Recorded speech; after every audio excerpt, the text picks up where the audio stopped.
नमस्कार मित्रों, आज मैं आपको शुक्र ग्रह के मंगल स्तोत्र के बारे में बताने जा रहा हूँ। उससे पहले मैं आपको शुक्र ग्रह के बारे में कुछ बता दूँ।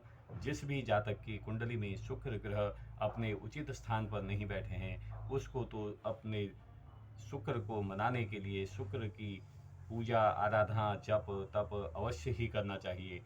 और जिस जातक के कुंडली में शुक्र शुभ स्थान पर बैठे हैं, अगर वो शुक्र की उपासना करता है, इन मंत्रों के साथ, शुक्र के मंगल स्तोत्र के साथ और शुक्र के अन्य मंत्रों के साथ शुक्र ग्रह की आराधना करता है, तो उसका मंगल ही मंगल निश्चित है। आपको बता दूं, शुक्र ग्रह जीवन साथी, प्रेम, विवाह, विलासिता, सुख, समृद्धि, सभी प्रकार के वाहनों का सुख, कला, नृत्य, संगीत, अभिनय, जुनून व काम के देवता हैं। अगर आप शुक्र ग्रह को प्रसन्न रखते हैं, तो आपको ये सभी चीज़ें, भोग, विलासिता, अच्छा जीवन साथी, प्रेम और हर तरह की सुख, समृद्धि, सौंदर्य, संतान आपको प्राप्त होगी। इसलिए शुक्र ग्रह को हमेशा प्रसन्न रखना बहुत ही अनिवार्य है। शुक्र के संयोग से ही मनुष्य अपने जीवन में अपनी इंद्रियों पर नियंत्रण रख सकता है, संयम रख सकता है। अगर शुक्र की कृपा ना हो तो वो अपनी इंद्रियों पर नियंत्रण नहीं रख सकेगा और जिसका भयानक प्रभाव उसको देखने को मिलेगा, सहना पड़ेगा। इसलिए शुक्र ग्रह की जो है हमेशा आराधना करें, उनको हमेशा प्रसन्न रखें।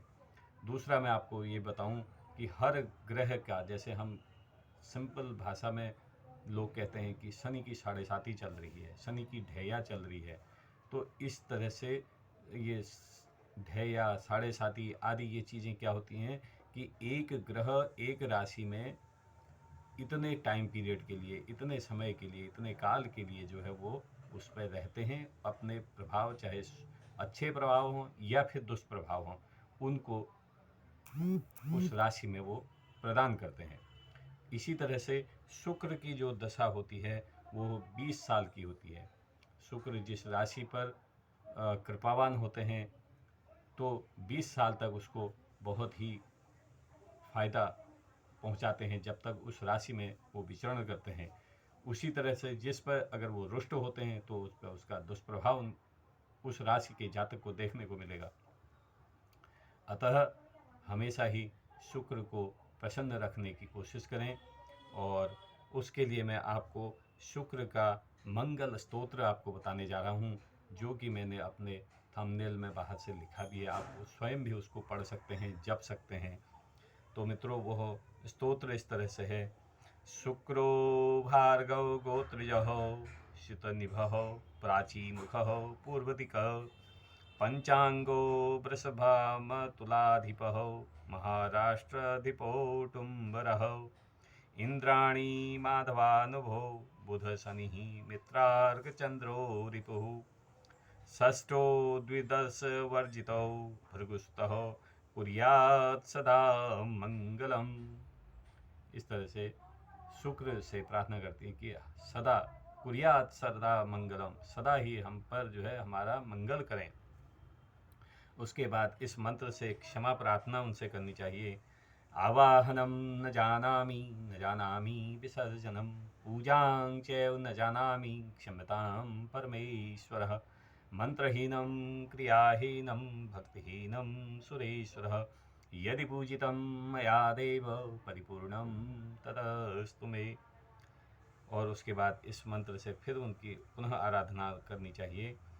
भार्गवो भर्जजननः शुचिः श्रुतिविशारदः, हत्वा ग्रहकृतान् दोषान् आरोग्यं देहि मे सदा।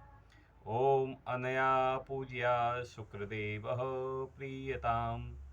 ॐ शुक्राय नमः, ॐ काव्याय नमः, ॐ भार्गवाय नमः। इस तरह से इन मंत्रों का आप जप करें, शुक्र की आराधना करें, अपने शुक्र को हमेशा प्रसन्न रखें, तो आपको जीवन में एक अच्छा जीवन साथी मिलेगा। आपको सबसे आप प्रेम कर सकेंगे, लोग आपसे प्रेम करेंगे, आपको एक सुंदर संतान की प्राप्ति होगी। आपका जो सौंदर्य है वो अप्रतिम होगा। आप एक बहुत ही आकर्षक व्यक्तित्व के व्यक्ति होंगे। धन ऐश्वर्य की आपके जीवन में कभी कोई कमी नहीं आएगी। अपार धन ऐश्वर्य आपको प्राप्त होगा। तो इस तरह से अगर आप शुक्र को प्रसन्न रखते हैं, अपने शुक्र ग्रह की आराधना करते हैं, तो ये सारी चीज़ें आपको प्राप्त होंगी दोस्तों। इसलिए अपने शुक्र को सदा इन मंत्रों से उनकी आराधना करें, उनको प्रसन्न रखें। और यदि मित्रों आपको मेरा यह वीडियो पसंद आता है तो आप इसको लाइक करें, अपने मित्रों के साथ शेयर करें, और साथ ही मेरे चैनल को सब्सक्राइब करना ना भूलें। मेरे चैनल को अवश्य ही सब्सक्राइब करें। तब तक के लिए, जब मैं आपको दूसरा और कोई मंत्र स्तोत्र बताता हूँ, तब तक के लिए धन्यवाद, नमस्कार।